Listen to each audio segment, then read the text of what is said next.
The man, the myth, the legend, Ralph Russo of The Athletic joins us now. Ralph, always great to talk to you. You wrote a very compelling column today on the SEC and Big Ten. Everything was all buddy-buddy. They were all in together. And then now you find out, and who could have seen this coming other than everybody but them, that they don't necessarily agree on how this should be done. Where do you see this going? And do you see any kind of real compromise between the two leagues? So I think they will eventually compromise. I would be hesitant to say how that compromise will come about. I think the good news for the SEC and the Big Ten right now is they do sort of acknowledge that they are at the top of the food chain here and they need to work together on things. And I think their leaders, Greg Sankey and Tony Petitti, have a good working relationship. They like each other, which is not necessarily the case when Kevin Warren was around. I don't think those two had a very good working relationship. I think now there is at least like an acknowledgement that like, hey, we're in this together. We need to be aligned. But that still does, and it is somewhat ironic, right? These two conferences at the top of the food chain want to control the world to a certain degree, and then when push comes to shove, they can't make up their minds either. Or get on the same page. I do think eventually we'll get there, but we might be a long way from getting there and figuring out what a compromise looks like. Rob, I found it interesting. I mean, at the basis of your article is that they were all hunky-dory, and then there was the SEC kind of flexing its muscles last week and kind of being the cock of the walk, whereas obviously, as you point out, the Big Ten takes a much different approach to things, and that kind of rubbed them the wrong way. But in particular, it's that ninth game, right? That's the hang up is that night conference game. So I think there was an understanding among the Big Ten that, hey, we've talked about this 4-2 thing for a while, guys. Like, shouldn't we be on board with that? Like wasn't that the plan here? So there is part of it is that. I think part of it is, hey guys, like what happened to all that stuff that we worked on for the last year practically. And I think there was also the element that you said of like, yeah, you just did 4 or 5 days of telling everybody how great you are. We won the last 2 national championships. If I'm sitting in the Big Ten seat, like we have the last 2 national champions here. So if you're just going to tell everybody how great you are, that doesn't sit great with us either. But really, those are sort of, hey, you're rubbing me the wrong way issues. Where the rubber meets the road is the 9 conference games, right? The SEC can say, well, our 8 is tougher than your 9, but it's a math problem, guys. If you play 9 conference games, that's 9 more losses you're sprinkling on within your conference. It's as simple as that.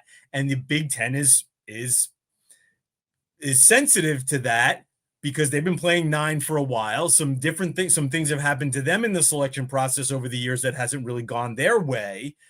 And again, like they just are not going to look at a heavy at-large bid format where the SEC is not playing 9 games. It's going to be a non-starter. So the first and foremost, after the SEC was sort of in position to be a bit of the hero here, well, we're going to come in and stand against this AQ thing that everybody doesn't like.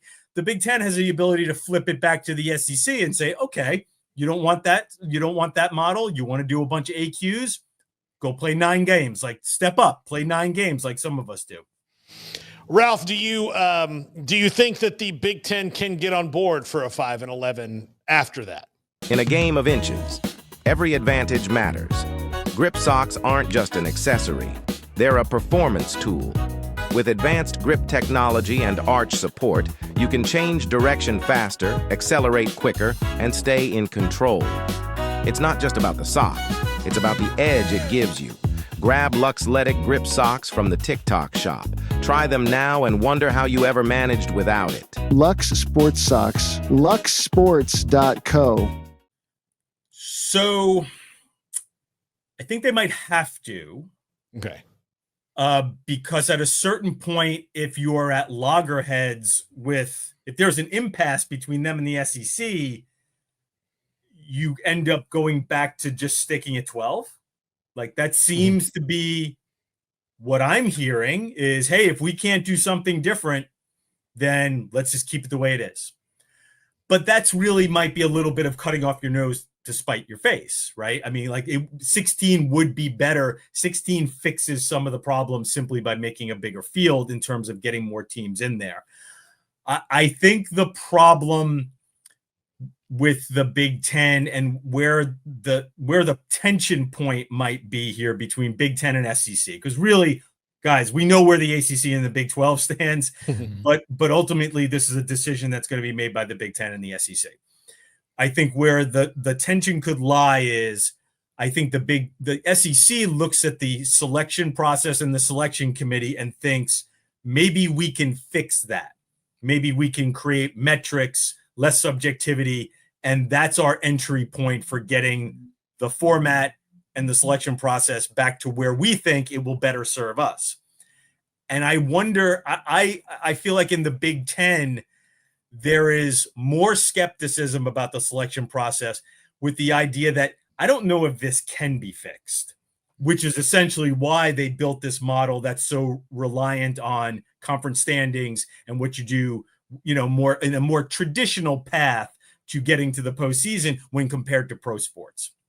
Do you have a preference as I know you're a reporter, but also you're a fan as well? Like, where do you kind of see this all from that perspective? I actually appreciate you asking me that in that way, because I tend to be a roll with it guy when it comes to formats. Hey man, just figure it out. Like I would prefer you probably not go past 16. I was definitely pro playoff. I like the idea of 12.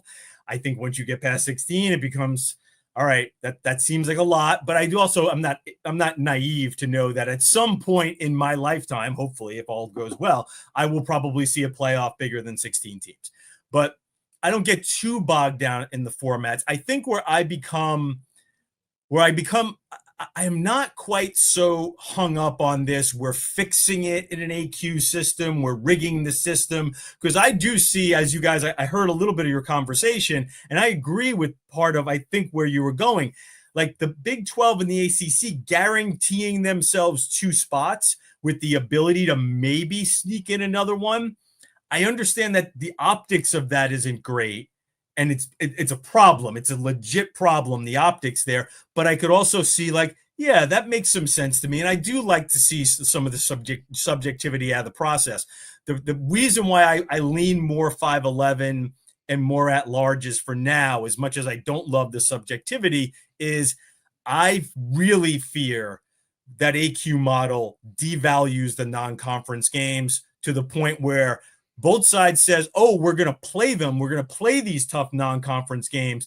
But man, like, what will they mean if the conference standings and your conference record determines your playoff hopes? Like, so I'm like, oh, great. We're going to get more Ohio State, Texas games, but what do they mean? And at some point, does the coach of those teams look at them and say, if we're not gaining anything, we're also not risking anything, but we're not gaining anything from this game, why am I treating it like a big deal?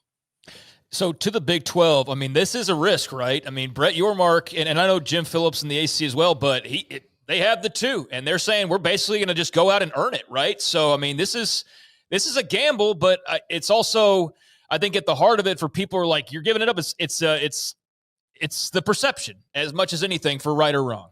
But perception is huge. I mean, perception. This is the recruiting base. I mean, still is. And I understand there's a lot of money going around, but this is still a recruiting based enterprise. And to just simply, seed the floor and say, yep, we are half as good as those conferences. That's rough, man. Like that's a hard thing to sign your name to in this space. So again, I don't want to belittle that part of it. Like that's a major problem. To just wave your hand and say, we're only half as good and we're going to sign up for that. So I think there is some risk. I also think, though, Yormark, the Big 12, ACC, Jim Phillips, played this in a way that was smart. Like, let's see if we can come up with something that appeals to the SEC, because we know they're not as dug in on this AQ model as I think the Big Ten is. They read that room correctly, floated this 511, not even floated, proposed this 511 with the idea that, oh, maybe we can turn the SEC around on that. So they played that well, and now we'll see where it goes. And again, they can only do so much because ultimately it's Sankey and Petiti who are going to make this decision. And I think they both will tell you we're going to make the decision for what's best for all of college football. But you know, you wear a couple of hats in those rooms. Yeah, I don't believe that for 1 second that they believe that. Even if they're going to do that, even if they may even believe it. You know, what did George tell Jerry at the lie detector? Jerry, it's not a lie if you believe it. Like, you know, maybe that's the case there, but is the only weapon the ACC and Big 12 have PR? Really? Like of just saying over and over again and running the risk, like Craig said, of being the next Florida State, a team that runs through and then is an arbitrarily left out of even a 16-team playoff. So I'm going to apologize. You're going to hear some sounds of the city behind me from Brooklyn here. You hear a siren go by there. I apologize for that. What I would say is, yeah, I do think their greatest weapon, if they really are set that the trade-off between AQs and the brand damage that comes with them, if they truly believe that we cannot sign up for that model because it does too much brand damage and that it's better to have something that's more wide open, if that's their position and they're sticking with it, what they have to thwart that to a certain degree is a lot of PR pushing back on the idea that, listen, these ideas also don't seem popular with the general public. And I do think that is something that plays into maybe Greg Sankey's thinking more than Tony Petiti, because Sankey has been through these wars. And the BCS, even though he wasn't the SEC commissioner, he was in the SEC at the time of the BCS, the playoff, the 14 playoff, yada, yada. So I think he understands if we push something through that has a bad Q rating, that does not poll well among our general fandom, that's not a great way to operate a business either. And I think if the Big 12 and the ACC can sort of hammer some of that home, again, good at the game. This is not popular amongst our fans. This might not be popular, by the way, with our TV partner. That's where they can pull some levers, get the SEC on their side, and then sort of force the Big Ten to, you know, come to a compromise that maybe it doesn't want to come to. Do you think that the propaganda that's been kind of released, like Ryan Day said today, the Big Ten automatic, like they do, and the way that they talk about their conferences relative to everybody else, that seems to omit the fact that the rules are different than they were when you built up all of this steam. Apparently, the Big Ten has won the last two national titles probably because of this, because they've been able to go and get guys out of the SEC that they weren't able to before, you know, like with transfer in the portal. So the propaganda, like, again, it's still going to be skewed towards the teams that have more money, but the depth is different all across. They seem to be leaving that part out when they're making their point of the reason the SEC wasn't as good last year is their talent is spread out now.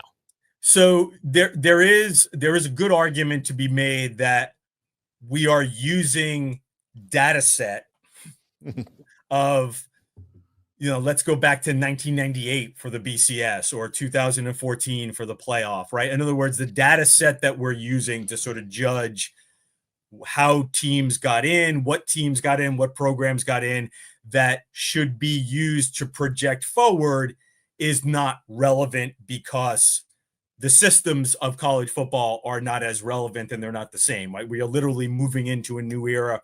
Again, I think I've talked to you guys about this. Mm-hmm. I definitely think we are shifting the landscape here in terms of super teams and talent being redistributed. I'm still not sure exactly what that looks like long term. I do know that Again, listen, very simply, Ohio State and Michigan won the last 2 national championships. That's notable, right? A lot of the head-to-head between the Big Ten and the SEC has been notably more Big Ten on the Big Ten side. So that's notable. But yeah, I definitely and listen, if I'm the Big 12, this is part of my argument going forward is we are entering into a new world of revenue sharing, which is supposed to also flatten the surface, flatten the competition a little bit. So we want our chance to prove ourselves within the new era and the new system, and maybe we fare better. So we don't want to lock in a system based on previous results when college sports is undergoing so much change in how teams are built. Ralph Russo of The Athletic. Ralph, thank you so much for hopping on today. We like the sounds of the city. That's ambiance. We like that. That like gets us into like, I can taste the pizza right now thinking about Brooklyn. Like you could throw a rock and hit 100 better pizza places than we have within 100 miles of here. So that is probably true. I will say the ambiance can be a little frustrating, in a first floor apartment when you're trying to get some sleep in the morning. It can be a little, those garbage trucks are really, really close to your bedroom window. Yeah. It's 5 o'clock in the morning. So yes, I love the ambiance of the city, but at times it's not as enjoyable as you might think. Also doesn't smell like pizza. That's for sure. Yeah. Ralph, thank you so much. We'll talk to you again soon. Always appreciate it. Yeah. Ralph Russo of The Athletic.